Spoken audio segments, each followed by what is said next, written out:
تمام قسم کی تعریفات، حمد و ثنا، عصمت، بڑائی و کبریائی، یکتائی و تنہائی، بادشاہی و شہنشاہی وحدہ لا شریک، خالق کائنات، مالک ارض و سما کے لیے لائق اور سیبا ہے۔ بعدہ درود اور سلام ہو تمام بھیجے گئے انبیاء کرام اور رسولان اعظام پر، خصوصاً بالخصوص سید الاولین والآخرین، امام المجاہدین والمتقین، امام الثقلتین و امام القبلتین و امام الحرمین و امامنا فی الدنیا و امامنا فی الآخرہ و امامنا فی الجنہ، جناب محمد عربی صلی اللہ تعالی علیہ وسلم پر۔ اللہم صلی علی محمد وعلی آل محمد کما صلیت علی ابراہیم وعلی آل ابراہیم انک حمید مجید۔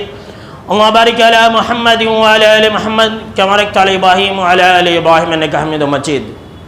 برادران اسلام، محترم بزرگوں، نوجوانوں، عزیز ساتھیوں اور خواتین اسلام، روحانی بیماریوں کا علاج ہم خود کر سکتے ہیں، اس موضوع پر آج یہ چوتھا خطبہ جمعہ آپ سننے والے ہیں۔ پچھلی خطبہ جمعہ کے اندر آپ نے روحانی بیماریوں میں سے آسیب، جادو، جنات، حسد، ان تمام بیماریوں کا ذکر سنا تھا، اور آج کے اس خطبہ جمعہ کے اندر روحانی بیماریوں میں سے ایک بیماری جو کہ بہت ہی زیادہ عام ہے اس کا ذکر کیا جائے گا، اور وہ ہے نظر بد کی بیماری۔ تو دیکھیں میرے دوستوں، روحانی بیماریوں میں سے یہ نظر بد ایک ایسی بیماری ہے جو انسان کو قبر تک پہنچا سکتی ہے۔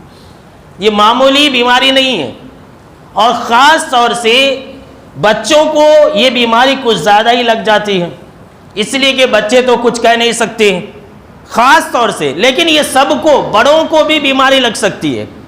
آپ صلی اللہ تعالیٰ علیہ وسلم نے فرمایا کہ نظر بد یہ برحق ہے، یعنی بری نظر لگ جانا یہ بالکل ہی حق ہے، یہ ثابت ہے۔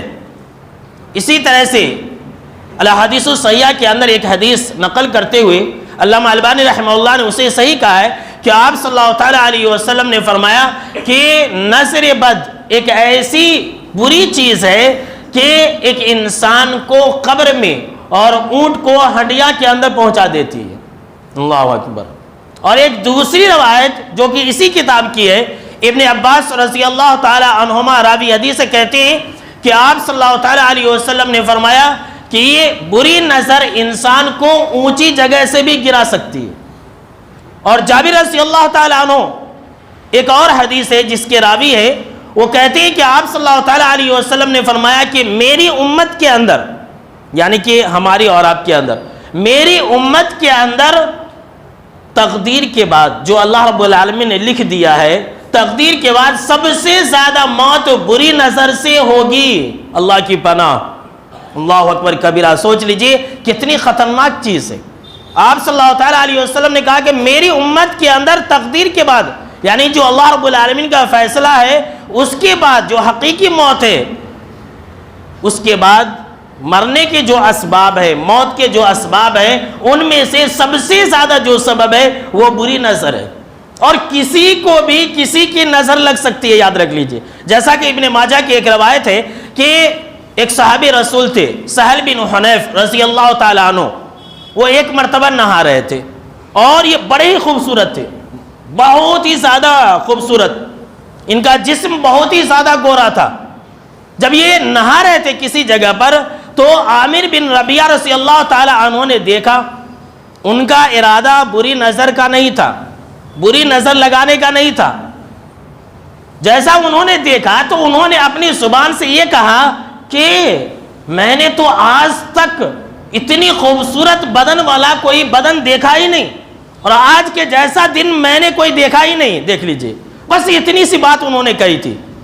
حدیث کے اندر اس بات کا ذکر ہے کہ جیسے ہی عامر بن ربیعہ رضی اللہ تعالیٰ عنہ نے یہ جملہ کہا، سہل بن حنیف رضی اللہ تعالیٰ عنہ زمین کے اوپر گر پڑے۔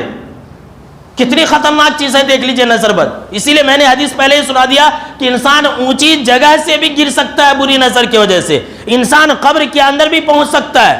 اٹھا پٹھا کر کے لے کر گئے آپ صلی اللہ تعالیٰ علیہ وسلم کے پاس.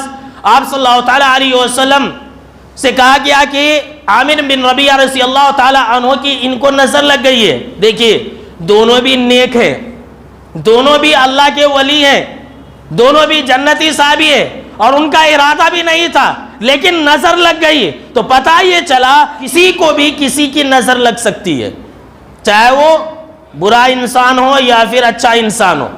کافر کی بھی نظر لگ سکتی ہے, جنات کی بھی نظر انسانوں کو لگ سکتی ہے. یاد رکھ لیجئے, ماں باپ کی نظر بھی اولاد کو لگ سکتی ہے. آپ کا بیٹا ہے, آپ کی بیٹی ہے, اچھی طرح سے تیار ہوئی ہے, آپ نے نیا نیا جوڑا انہیں پہنایا ہے, آپ نے کہا کیا میرے بچے آج خوبصورت دکھ رہے ہیں, تو ہو گیا نظر لگ سکتی ہے.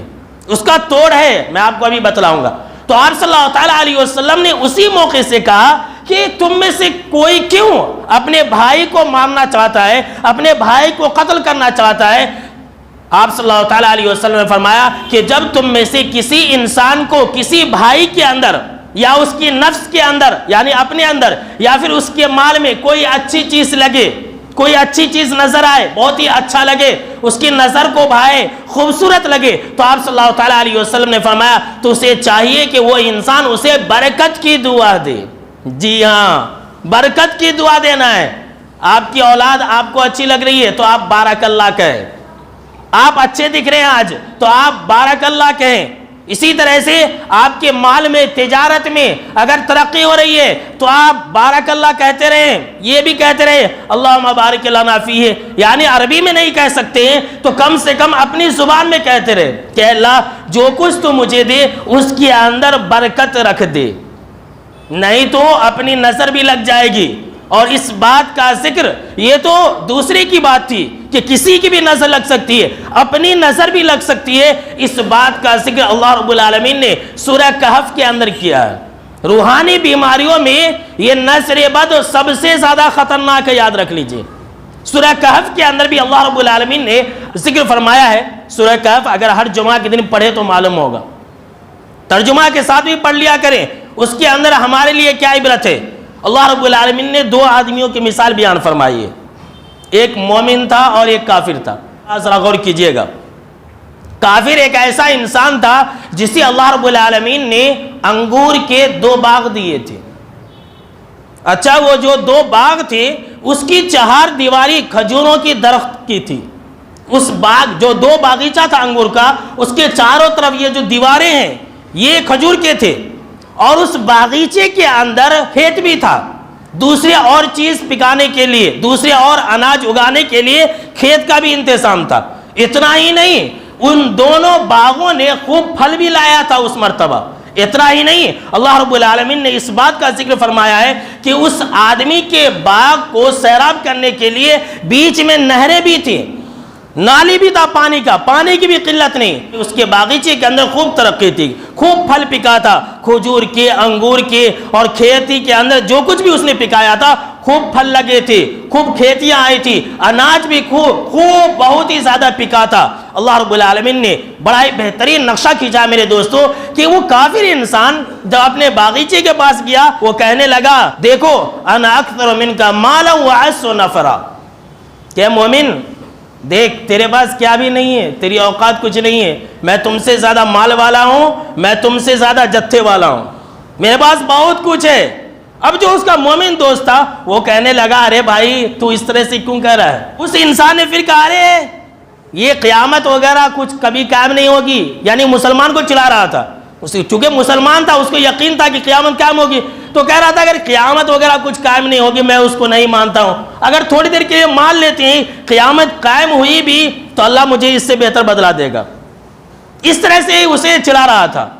تو اللہ رب العالمین نے اسی موقع سے اس بات کا ذکر فرمایا ہے کہ ایک مرتبہ ایسا ہوا کہ وَأُحِيطَ بِثَمَرِهِ, اس کے پھل کو گھیر لیا گیا, اللہ نے تباہ و برباد کر دیا. جب تباہ و برباد کر دیا تو انسان ہاتھ ملنے لگا اور افسوس کرنے لگا اور کہنے لگا یا لیتنی لم اشرک بربی احدا, کاش کہ میں اپنے رب کے ساتھ شرک نہ کرتا, میں اپنے رب کا انکار نہ کرتا.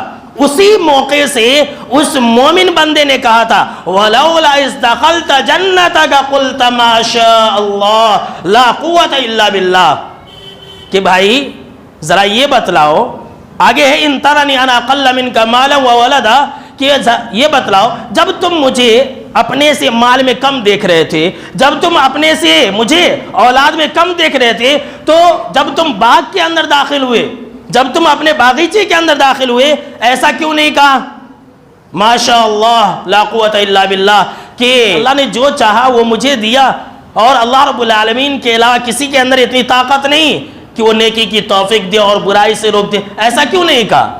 دیکھ لیجئے، ایک کافر کی نظر لگ گئی اس کے باغ کو اور انسان افسوس کرتے رہ گیا، حالانکہ اس کے دوست نے اسے سمجھایا کہ بھائی ایسا مت کر، تو رب کا انکار مت کر، رب چاہے تو تیرے باغیچوں کو ہلاک و برباد کر دے، نیست و نابود کر دے، لیکن نہیں مانا۔ یہی چیز انسان کو ہلاک و برباد کر دیتی ہے، یاد رکھ لیجئے۔ تو اپنی نظر بھی لگ سکتی ہے، اس کا طریقہ علاج یہ ہے کہ انسان ہمیشہ وقتاً فوقتاً اپنے لیے برکت کی دعا کرتے رہے۔ جی ہاں، یاد رکھ لیجئے، برکت کی دعا کرتے رہے۔ اچھا، یہاں پر میں ایک نقطہ بتلا دیتا ہوں، موقع سے ایک اہم بات یاد آ گئی، وہ ہم اور آپ نہیں جانتے۔ جب ہمارے بچے اور بچیوں کی شادی ہوتی ہے تو آپ صلی اللہ تعالیٰ علیہ وسلم نے فرمایا کہ تم انہیں دعا دو، بارک اللہ لکا و بارک علیکا، یہ ہم اور آپ نہیں دیتے۔ اور اکثر و بیشتر ایسا ہوتا ہے کہ شادی ہوتی ہی دونوں جوڑوں کے اندر پھوڑا پن آ جاتا ہے، دونوں جوڑوں کے اندر طلاق کے واقعات ہو جاتے ہیں، خلا کے واقعات ہو جاتے ہیں۔ اب آپ کہیں گے کہ آپ صلی اللہ تعالیٰ علیہ وسلم نے یہ کیوں کہا کہ بارک اللہ لکا، برکت کی دعا دینے کے لیے کہا؟ جی ہاں، سن لیجئے، یہ سب سے اہم ہے، دعا یاد کر لیجئے۔ ایسا اس لیے کہا آپ صلی اللہ تعالیٰ علیہ وسلم نے کہ جو اس وقت دلہے اور دلہن ہوتے ہیں یہ خوب سجے ہوئے ہوتے ہیں، کہیں انہیں بری نظر نہ لگ جائے، کہیں اسے ہماری نظر نہ لگ جائے، کہیں آنے والوں کی نظر نہ لگ جائے، اسی لیے آپ صلی اللہ تعالیٰ علیہ وسلم نے کہا کہ نئے شادی کرنے والوں کو تم برکت کی دعا دو۔ اللہ اکبر، کتنی بڑی حکمت ہے، یہ ہم اور آپ جانتے نہیں ہیں۔ لہٰذا کوئی بھی اچھی چیز لگے اپنے لیے برکت کی دعا کریں، اور کیا ہے، بارک اللہ کہا کریں۔ ہم اور آپ کیا ہے، جب کوئی چیز اچھی لگتی ہے تو ماشاءاللہ کہتے ہیں۔ ماشاء اللہ کہنے سے نظر کا علاج نہیں ہوگا، ماشاء اللہ کہنے کے ساتھ ساتھ جو آپ صلی اللہ تعالیٰ علیہ وسلم نے کہا کہ برکت کی دعا یہ ضرور دے، پہلے دعا کرے کہ اللہ اور دے، اللہ اور خوبصورت بنائے، اللہ اور ترقی دے، اس کے بعد ماشاء اللہ کہے، یا پہلے ماشاء اللہ کہہ لے، ماشاء اللہ کہہ لے، ماشاء اللہ اللہ اور برکت دے، اللہ اور خوبصورتی میں اضافہ کرے، ماشاء اللہ اللہ آپ کی مال میں، آپ کی اولاد میں اور ترقی دے۔ اگر اس طرح سے کہیں گے میرے دوستو تو ہم اور آپ بری نظر سے بچ سکتے ہیں۔ لیکن لوگ ان ساری چیزوں کو چھوڑ کر کے کیا کرتے ہیں، بری نظر سے بچنے کے لیے اپنے اپنے گھروں کے اوپر وہ مورتی لگاتے ہیں۔ اچھا، بہت سارے ایسے لوگ بھی ہیں جو بری نظر سے بچنے کے لیے اپنے اپنے بچوں کو کالا ٹپکا بھی لگاتے ہیں۔ ذرا غور سے سنیے گا، اس بارے میں آپ کو صرف اور صرف 3 حدیثیں بتلاؤں گا آج، اور سب سے زیادہ اہم ہے وہ 3 حدیثیں، اور ہمیشہ یاد رکھیے بہت سارے ایسے لوگ ہیں جو بری نظر سے بچنے کے لیے اپنے گاڑی کے سامنے میں چھوٹے بچے کا جوتی لگاتے ہیں۔ بہت سارے ایسے لوگ ہیں جو پاؤں میں کالا دھاگا بھی باندھتے ہیں، کالی تانت بھی باندھتے ہیں، چمڑے کی جو تانت ہوتی ہے وہ بھی لگاتے ہیں۔ اچھا دیکھیے، ذرا سوچئے کہ ایک انسان ہے 10 لاکھ کی 20 لاکھ کی گاڑی خریدتا ہے اور بری نظر سے بچنے کے لیے ایک جوتی لگاتا ہے۔ اب ذرا سوچئے میں کیا کہنے جا رہا ہوں۔ ایک انسان ہے 10 لاکھ کی 20 لاکھ کی 50 لاکھ کی گاڑی خریدا ہے، اور بری نظر سے بچنے کے لیے اپنے گاڑی کے سامنے میں کالا دھاگا یا چھوٹا جوتا یا نیمو لٹکا کر کے رکھ دیتا ہے، ٹھیک ہے؟ اب یہ بتلائیے کہ گاڑی زیادہ قیمتی ہے یا جو گاڑی کا مالک ہے، جو گاڑی کا آنر ہے، اس کی جان زیادہ قیمتی ہے؟ ظاہر سی بات ہے کہ ایک انسان کی جان زیادہ قیمتی ہے، گاڑی کی قیمت زیادہ قیمتی نہیں ہے۔ تو جو جوتا ہے وہ گلے میں لٹکانے والا کون ہو؟ پہلے انسان جو گاڑی والا مالک ہے وہ لٹکائے، جوتے بھی لٹکائے گلے میں، نیمو بھی لٹکائے، اور اسی طرح سے جو کچھ بھی لٹکا رہا گاڑی کے اندر وہ پہلے مالک لگائے، اس کے بعد گاڑی کے اندر لٹکائے۔ لیکن لوگ جو ہے جس کی جان زیادہ قیمتی ہے وہ نہیں لٹکاتا ہے، جس کی جان یعنی جو گاڑی کی قیمت کچھ بھی نہیں ہے اس کو لے جا کر کے لٹکاتے۔ دیکھ لیجئے دراصل کیا ہے، یہ شیطان کا دھوکہ ہے، ہوتا جاتا کچھ نہیں ہے، اس کے لٹکانے سے کچھ بھی نہیں ہوتا ہے۔ اب آئیے میں آپ کو اس بارے میں جو لوگ بری نظر سے بچنے کے لیے اس طرح کی حرکات و سکنات کرتے ہیں، اس کے بارے میں آپ کو 3 حدیث سناتا ہوں۔ پہلی حدیث مسند احمد کے اندر ہے، حضرت عمران بن حسین رضی اللہ تعالی عنہ راوی حدیث ہیں، ذرا غور سے سنیے گا میرے دوستو۔ کہتے ہیں کہ ایک آدمی آپ صلی اللہ تعالی علیہ وسلم کے پاس آیا اس حال میں کہ وہ انسان پیتل کا کڑا پہنا ہوا تھا۔ پیتل کا کڑا پہنتے ہیں نا بہت سارے لوگ جو ہے پیتل کی انگوٹھی بھی پہنتے ہیں، بہت سارے لوگ جو ہے راگی بھی بولتے ہیں، ادھر راگی کا بھی کڑا پہنتے ہیں اور کہتے ہیں کہ بہت ساری بیماریوں سے انسان بچ جائے گا۔ جی ہاں، تو پہن کر کیا ہے؟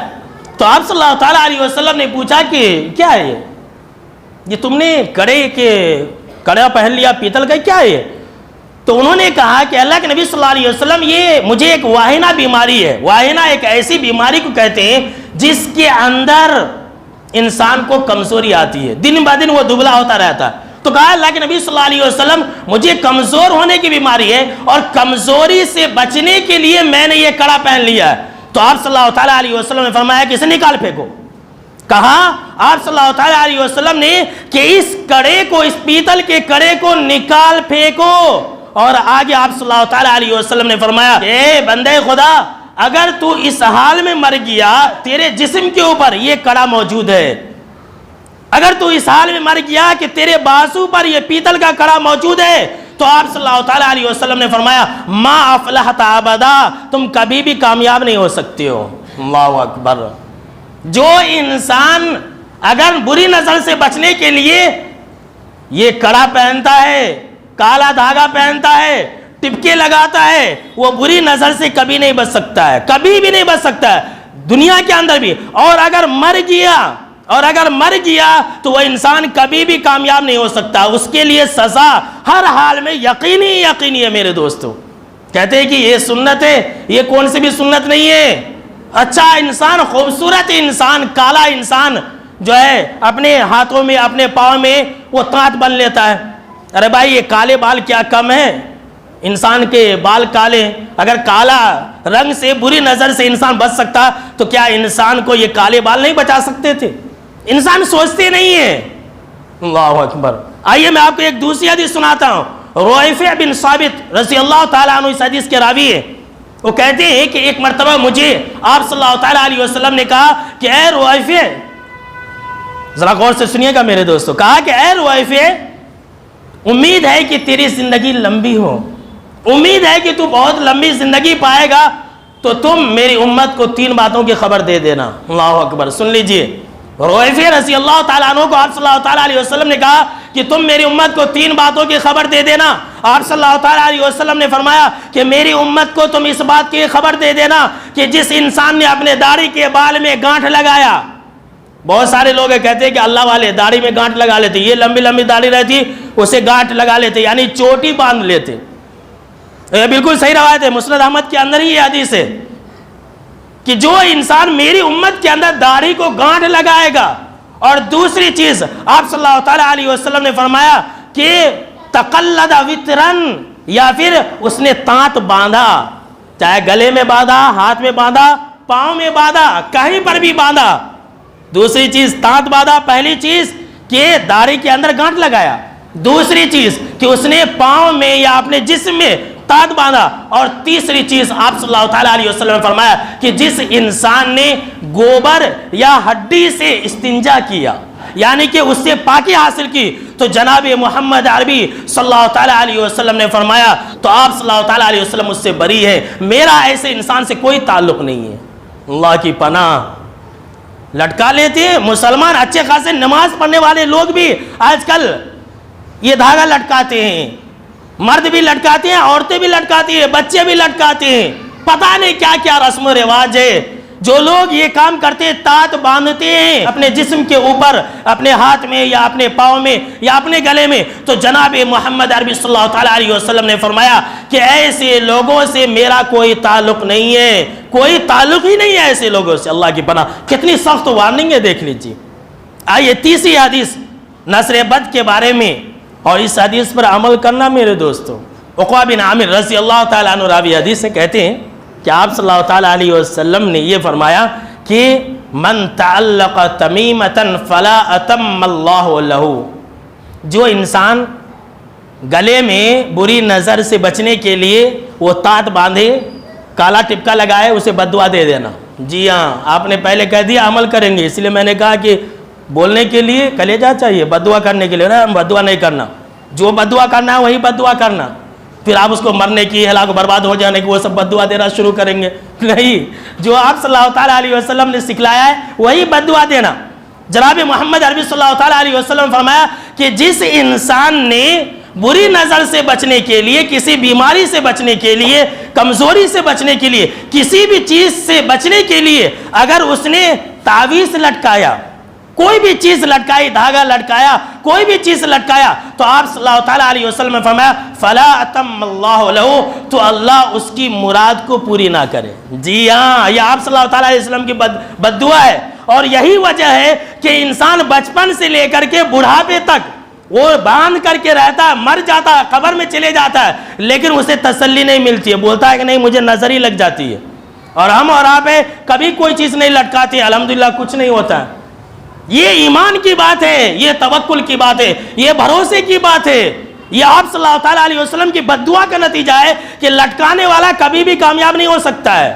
جی ہاں، کبھی بھی کامیاب ہو ہی نہیں سکتا ہے۔ آگے کا جو جملہ ہے، آخری جملہ، آپ صلی اللہ تعالیٰ علیہ وسلم نے فرمایا کہ من تعلق ودعتن، اور جو انسان سیپی لٹکائے، سیپی جانتے ہیں وہ وائٹ ٹاپ کا ہوتا ہے اور بیچ میں ذرا فاصلہ ہوتا ہے، جادوگر لوگ اسے بہت ہی زیادہ استعمال کرتے، پتہ نہیں اسے کیا بولتے ادھر۔ تو آپ صلی اللہ تعالیٰ علیہ وسلم نے فرمایا کہ جو انسان وہ سیپی لٹکائے گا، تو آپ صلی اللہ تعالیٰ علیہ وسلم نے فرمایا فلا ودع اللہ لہ، تو اللہ اسے بھی کامیاب نہیں کرے۔ یہ آپ صلی اللہ تعالیٰ علیہ وسلم کی بد دعا، اور یہی وجہ ہے کہ ایسے لوگ کبھی بھی کامیاب نہیں ہوتی۔ سب کچھ رہتا ہے پھر بھی کہتے بھائی بری نظر لگ جاتی ہے۔ ارے بھائی اگر وہ چیز بچانے والی ہے تو پھر انسان بچ سکتا تھا نا۔ تو پتہ یہ چلا میرے دوستو کہ انسان ان ساری چیزوں سے کبھی بھی نہیں بچ سکتا ہے۔ اس کا ایک ہی طریقہ اور ایک ہی علاج ہے کہ انسان اپنے لیے برکت کی دعا کرے، انسان جو ہے ماشاءاللہ لا قوت الا باللہ کا اہتمام کرے۔ اسی طرح سے انسان جو قل اعوذ برب الفلق قل اعوذ برب الناس ہے اس کا اہتمام کرے۔ ابو سعید خدری رضی اللہ تعالیٰ عنہ راوی حدیث سے کہتے ہیں کہ آپ صلی اللہ تعالیٰ علیہ وسلم پہلے یہ دونوں صورتیں نازل ہونے سے پہلے انسانوں کی بری نظر سے، جنات کی بری نظر سے، اور تمام آفت اور بلاؤں سے اور شیاطین سے پناہ مانگا کرتے تھے۔ جیسے یہ دو صورتیں نازل ہوئی آپ نے تمام دعاؤں کو چھوڑ دیا اور صرف یہی دو صورتیں پکڑ لیے۔ تو اگر ہر طرح کی بری نظروں سے بچنا چاہتے ہیں تو بس قل اعوذ برب الفلق اور قل اعوذ برب الناس پڑھیے، ہر چیز کی اس کے اندر، ان دونوں صورتوں کے اندر شفا ہے میرے دوستو۔ اور اسی طرح سے جو سب سے مشہور اور معروف چیز ہے اس کا اہتمام کیجئے، جس کا اشارہ میں نے پچھلے خطبہ جمعہ کے اندر کیا تھا کہ جبریل امین کا دم، جب آپ صلی اللہ تعالیٰ علیہ وسلم بیمار پڑ جاتے اپنی زندگی کے اندر تو جبریل امین آتے اوپر سے، اسے بولتے ہیں جبریل امین کا دم۔ یاد کر لیجئے گا، کتابوں کے اندر مل جائے گی، نہیں تو مجھ سے پوچھ لیجئے گا بعد میں، کہ جبریل امین فوراً اوپر سے آ جاتے۔ یہ دعا گویا کہ اللہ نے جبریل امین کو سکھلایا، اتنی اہم دعا ہے۔ اور جب آپ صلی اللہ تعالیٰ علیہ وسلم بیمار ہو جاتے تو جبریل امین آتے، اور آنے کے بعد آپ صلی اللہ تعالیٰ علیہ وسلم کے اوپر یہی دعا پڑھ کر کے دم کرتے تھے، بسم اللہ ارقیکا من کل دائن یوذیکا من شر کل نفس او عین حاسد اللہ یشفیکا بسم اللہ ارقیکا۔ ایک لائن کی دعا ہے۔ اب آپ کہیں گے مولانا یہ سب ہم کہاں یاد کر سکتے؟ ارے سب مولانا کے اوپر ہی مت ڈالو، کچھ اپنے زبان سے تو بھی کیجئے، آپ اپنی زبان سے تو پڑھیے، زیادہ شفا ملے گی۔ کچھ تو یاد کرنے کی کوشش کیجئے۔ پوری دنیا کی ہر چیز کر سکتے ہیں، ایک چھوٹی سی دعا نہیں یاد کر سکتے۔ آج کل ہمارے اور آپ کی عادت ایسی ہے، ہر چیز یاد ہو جاتی ہے، دعا نہیں یاد ہو جاتی ہے۔ قرآن کی صورتیں، چھوٹی چھوٹی صورتیں یاد نہیں ہوتی ہے، باقی بڑے بڑے جو گانے ہیں، گندے گندے گالیاں ہیں، وہ سب یاد رہتے ہیں، لیکن دعائیں نہیں یاد ہوتی ہیں۔ تو اس دعا کے اندر کیا ہے کہ میں اللہ کے نام سے آپ کو دم کرتا ہوں، اور بسم اللہ ارقیکا من کل دائن یوذیکا، اور میں آپ کے اوپر دم کرتا ہوں ان تمام بیماریوں سے جو آپ کو تکلیف دے رہی ہے۔ وہی بات ہے کہ اللہ آپ کو ہر بری نظر سے بچائے، تو حسد کرنے والے اللہ ان تمام حاسدوں سے آپ کو بچائے۔ پھر لاسٹ میں وہی جملہ ہے، شروع اللہ کے نام سے میں آپ کے اوپر دم کرتا ہوں۔ تو پتہ یہ چلا میرے دوستو کہ یہ جو دعا ہے جبریل امین کی جو دعا ہے، نام ہی اس کا ہے جبریل امین کی دم کی دعا۔ اسے یاد کر لے تو یاد کریں گے کہ نہیں یاد کریں گے انشاءاللہ۔ تو میرے دوستو، آپ نے 4 خطبہ جمعہ کے اندر یہ سنا کہ کس طرح سے روحانی بیماریوں کا علاج ہم خود کر سکتے ہیں۔ اب آئیے ہمارے خطبہ جمعہ کا جو سب سے اہم حصہ ہے کہ جادوگروں کو پہچاننے کے طریقے۔ آج کل لوگ جو ہے اس بارے میں بہت زیادہ دھوکہ کھا رہے ہیں۔ کون جبہ کبا ٹوپی والا دیکھتے ہیں اور کوئی کیسا کر دیتا ہے، بولتے ہیں کہ ہاں اس سے بڑا عالم کوئی نہیں ہے، وہ تو قرآن کے مطابق علاج کرتا ہے۔ یہ ہمارے آپ کے درمیان میں نظریہ۔ آج میں آپ کو نسخے بتلا رہا ہوں۔ جو بھی عامل انسان، ٹوپی داڑھی والا انسان ایسا کرے تو سمجھ لیجئے کہ وہ انسان جادوگر ہے۔ جادوگر میں کہہ رہا ہوں، وہ انسان کیا ہے؟ جادوگر ہے۔ ایسے ہمارے اندر بھی ہے، ہمارے جماعت کے اندر ہے۔ کسی نے کہا کہ ہماری جماعت میں ایک مولانا تھے، ایک گھر میں دم کرنے گئے تو ایسا دیوار پر گلاس پھینکا تو دیوار پر آنچ لگ گئی۔ یہ جادوگر کی علامت ہے، سن لیجئے، جادوگر کی علامت ہے۔ کہتے ہیں کسی نے کہا کہ میرے گھر میں آفت بلا ہے، تو وہ جو مولانا تھے وہ دھاگا سے ناپتے، وہ کونا، یہ کونا، یہ کونا اور وہ کونا، اور ناپتے، اس کے بعد ہاتھ میں ایسا ملتے، وہ دھاگا جو ہے کالا ہو جاتا۔ یہ ہاتھ کی صفائی ہے اور کچھ نہیں ہے۔ وہ ہاتھ میں کیمیکل لگاتے ہیں، کیمیکل لگاتے جس کی وجہ سے واٹ دھاگا کالا ہو جاتا ہے۔ جی ہاں، ایک ہمارے صاحب بتلا رہے تھے کہ مولانا تھے، ہمارے اندر ہی اس طرح کے لوگ ہیں۔ ایک آدمی کو کہا کہ جنات ہے، اس کو ایسے ایسا پڑھتے گئے، سورہ پڑھ رہے تھے زور سے، اور پڑھتے پڑھتے جو ہے اس کے گردن پر ہاتھ رکھا اور چول کا پاؤڈر اس کے گردن پر ڈال دیا۔ اب جیسے چول کی پاؤڈر ڈال دی، وہ انسان ایسے ایسے کرنے لگا۔ اب وہ دیکھو دیکھو کتنا بڑا جنات آ گیا آنگ میں۔ یہ حقیقت ہے، میں آپ کو جھوٹ نہیں بتلا رہا ہوں۔ یہ اللہ مغفرت کرے کرنے والوں کی، کہ پتہ نہیں کس طرح کے حرکات و سکنات کرتے ہیں میرے دوستو۔ اور ہمارے شہر کے اندر ایک چیز بہت زیادہ ہے، ذرا غور سے سنیے گا میرے دوستو۔ ہمارے شہر کے اندر یہ جادوگر کی پہچان ہے۔ ہمارے شہر کے اندر ایک چیز زیادہ ہے کہ کوئی انسان ہے، جاتا ہے، کہتا ہے بھائی مجھے بری نظر لگے، یہ جادو کر دے گا، چپکے لوگوں کو ہو جاتا ہے۔ تو کہتا ہے کہ دیکھ تو کل صبح آنا، یہ لے کر کے جا، کھا اور صبح آنا۔ اور جب صبح آتا ہے تو اس کے سامنے میں الٹی کرتا ہے۔ جب الٹی کرتا ہے تو وہ انسان جب الٹی کرنے کے وقت میں کوئی چیز کالی نکال کر کے اس الٹی کی چیز میں سے بتاتا ہے، کہتا دیکھو یہ کالی چیز تھی تمہارے پیٹ کے اندر، اتنے سالوں سے تھا اور یہ گلا نہیں تھا۔ کہتا ہے کہ یہی تو جادو کا چیز ہے۔ یہ بھی ہاتھوں کی صفائی ہے، یہ بھی ہاتھوں کی صفائی ہے، یاد رکھ لیجئے۔ وہ جیسے الٹی کرتا ہے، جب الٹی کرا تو انسان دیکھتا تو نہیں ہے، وہ اوپر نیچے ہو جاتا ہے۔ جب اوپر نیچے ہو جاتا ہے تو وہ ڈال دیتا ہے ہاتھ سے۔ یہ سب ہاتھوں کی صفائی ہے میرے دوستو۔ تو میں آپ کو جادوگروں کے پہچاننے کی علامات بتلا رہا ہوں، اور میں اس کو لکھ کر کے لایا ہوں۔ آپ لوگ جو ہے مختصر طور پر سن لیں کہ جادوگروں کی پہچان کیا ہے۔ دیکھیے، بہت سارے مولانا لوگ ہیں، عامل لوگ ہیں، آپ جیسے جائیں گے تو آپ کے جاتے ہی آپ نے اس سے بات نہیں کیا ہے، آپ کو بتا دے گا کہ آپ کا گاؤں فلاں جگہ ہے، آپ اس مقصد کے لیے آئے ہیں۔ تو انسان پوچھتا ہے کتنے بڑے علامہ ہیں؟ تو بھائی صاحب ہے، انہوں جادوگر ہیں، وہ صاحب نہیں ہے، وہ علامہ نہیں ہے، جادوگر ہے۔ جو انسان جاتے ہی بتا دے تو سمجھ لیجئے کہ وہ جادوگر ہے، وہ عامل نہیں ہے، عامل وغیرہ کوئی چیز نہیں ہے۔ اچھا، بہت سارے لوگ ایسے ہیں کہ جیسے آپ جائیں گے تو آپ کو پوچھتا ہے کہ آپ کا نام کیا ہے، پھر کیا پوچھتا ہے کہ اچھا آپ یہ بتا آپ کی ماں کا نام کیا ہے، تو سمجھ لیجئے جادوگر ہے وہ پوچھنے والا۔ اگرچہ وہ نمازی ہے، ٹوپی رکھا ہوا ہے، جبہ پہنا ہوا ہے، سمجھ لیجئے کہ جادوگر ہے، اس میں کوئی ڈاؤٹ نہیں ہے۔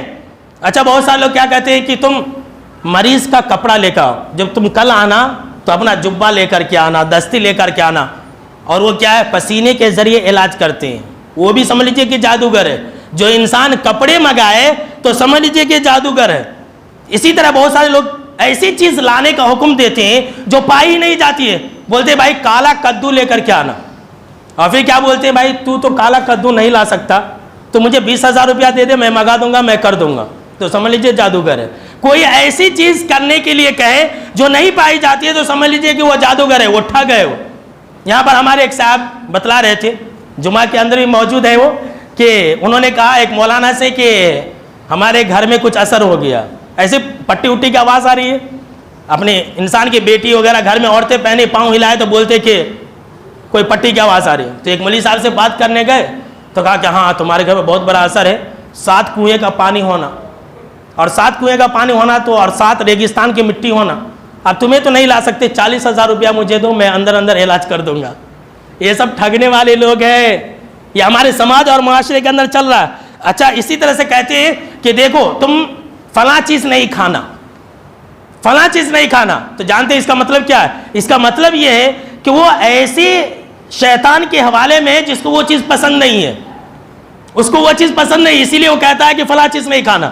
اچھا کہتا ہے کہ کالا مرغا لے کر کے آنا، ہاں یہ بھی سن لیجئے کہ مرغا وغیرہ کیوں بولتے لانے کے لیے؟ اس لیے کہتے لانے کے لیے کہ وہ مرغا، وہ جانور جو ہے شیطان کے نام سے ذبح کرتے ہیں، اللہ کے نام سے نہیں، وہ شیطان کے نام سے جانور ذبح کرتے ہیں اور وہ چڑھاوا چڑھاتے ہیں اور پھر اسے کیا کہتے ہیں؟ فلاں جگہ پر پھینک دو، اسے وہ نہیں کھاتے ہیں، اسی لیے کہتے ہیں کہ فلاں فلاں چیز لے کر کے آنا، یہ جادو کی علامات ہے۔ اچھا اگر کوئی انسان یہ کہے کہ دیکھو تم اتنے دن تک پانی نہیں نہانا، تو سمجھ لیجئے کہ وہ بھی جادوگر ہے، وہ شیطان ایسا شیطان ہے اس کے قبضے میں جسے پانی نہانا پسند نہیں ہے۔ اچھا کوئی انسان کہے کہ تم سورج کی دھوپ نہیں لینا، تو سمجھ لیجئے کہ ہاں وہ بھی جادوگر ہے۔ اچھا کچھ لوگ جو ہے اس طرح سے کرتے ہیں کہ مریض کو ڈھانک دیتے ہیں چادر سے اور پھر علاج کرتے ہیں، تو جادوگر کی علامت ہے۔ یہ سب مسلمان کر رہے ہیں، کرا رہے ہیں، اور آپ صلی اللہ تعالیٰ علیہ وسلم نے یہ فرمایا ہے کہ جو جادو کرائے اور کرے وہ ہمیں سے نہیں ہے، وہ یہ سخت وارننگ ہے، اور کبیرہ گناہوں میں سے انسان کی جتنے بھی نیک اعمال ہیں سب ہلاک و برباد ہو جاتے ہیں۔ اچھا بہت سارے لوگ کہتے ہیں کہ تمہارا تو علاج ہو جائے گا لیکن خاص وقت میں آنا، وہ ٹائم بتلاتے، وہ ٹائم میں آنا، یہ بھی جادوگر کی علامت ہے، 12 بجے رات میں۔ اچھا بہت سارے لوگ کہتے ہیں قبرستان کی مٹی لے کر کے آؤ، تمہارا علاج جو ہے قبرستان میں ہوگا، جادوگر کی علامت ہے۔ اسی طرح سے بہت سارے لوگ یہ کرتے ہیں کہ چیٹی لکھ کر کے دیتے ہیں، کہتے ہیں کہ یہ دھواں لینا، تو سمجھ لیجئے کہ وہ شیطان کا نام لکھا ہوا تھا، اور شیطان کا نام کے ذریعے وہ ناک میں دھواں لینے کی بات کہی جا رہی ہے۔ جی ہاں۔ اچھا ہمارے ایک صاحب بتلا رہے تھے کہ پہلے زمانے میں ایک پرگولیس جلاب کی گولی ملتی تھی، کہتے اگر یہ جادوگر لوگ سب کیا کرتے تھے؟ ناخن میں رکھ لیتے تھے، ہاتھ کی صفائی بتلا رہا ہوں، ایسے ناخن میں رکھ لیے، اب اس انسان کو بولے کل تو صبح نہا دھو کر کے آ جانا، اور اس کے سامنے میں اس کے ہاتھ پر چننا لگا دیا، اب جھوٹ موٹ کا لکھنا شروع کرے۔ اب اس گولی کی خاصیت کیا تھی؟ یہ ناخن میں اگر گولی اگر ہے، چننے پر لکھیں گے تو پورا ہاتھ گلابی بن جاتا تھا۔ دیکھ تیرے اوپر کتنا بڑا اثر کیا ہے، یہ تیرے بدن سے خون نکل آ رہا، ہاں ڈر جاتا وہ انسان۔ دیکھ وہ گولی کی کرامت تھی، وہ اس انسان کی کرامت نہیں تھی۔ انسان سمجھتے نہیں ہیں، ہمارے سماج اور معاشرے کے اندر یہ چیزیں بہت ہی زیادہ ہو رہا ہے میرے دوستوں۔ اسی طرح سے بہت سارے لوگ ایسے ہیں جو مریض کا علاج لکیر کھینچ کر کے کرتے ہیں، تو سمجھ لیجئے کہ جو انسان لکیر کھینچا وہ بھی جادوگر ہے۔ کوئی بھی انسان آپ سے کہہ رہا ہے کہ اس کا علاج ایسا ہوگا اور اتنے دن میں ہوگا، تو سمجھ لیجئے کہ وہ انسان جادوگر ہے، اگرچہ وہ انسان دیکھنے میں نمازی ہے۔ میں نے خود ایک انسان کو دیکھا ہے اپنی آنکھوں سے کہ اس کے پاس کچھ لوگ گئے علاج کرانے کے لیے، تو وہ انسان سجدہ میں گر گیا اور بہت دیر سجدہ کیا، اب سجدہ کرنے کے بعد اٹھا، سب کچھ بکنا شروع کر دیا، تمہارے ساتھ ایسا ہوا، تمہارے ساتھ ایسا ہوا۔ تو کیا ہوا؟ اللہ کو سجدہ کر رہا تھا، جنات کا سجدہ کر رہا تھا، وہ شیطان کو سجدہ کر رہا تھا، شیطان کو اس نے خوش کیا اور شیطان نے اسے وہ سب بتانا شروع کر دیا۔ تو یہ جو جادو کی جتنی بھی چیزیں ہوتی ہیں یہ کرامات نہیں ہوتی ہے، یہ ایک سمجھوتا ہوتا ہے، انسان اور شیطان کے درمیان میں ایک سمجھوتا ہوتا ہے۔ شیطان یہ کہتا ہے کہ دیکھ تو شرک کرنا، تو کفر کرنا، تو میری عبادت کرنا، اور میں تیرے لیے فلاں فلاں کام کروں گا۔ بہت سارے لوگ ایسے بھی ہیں جو گھروں کی بندش کے نام پر میخ مارتے ہیں، 4 میخ یہاں، 4 میخ یہاں، 4 میخ وہاں، 4 میخ یہاں، یہ جادوگر کی علامت ہے۔ اللہ رب العالمین سے دعا ہے کہ اللہ رب العالمین ہم کو اور آپ کو اس طرح کی جتنے خرافات ہیں ان تمام خرافات سے اللہ محفوظ رکھے، آمین۔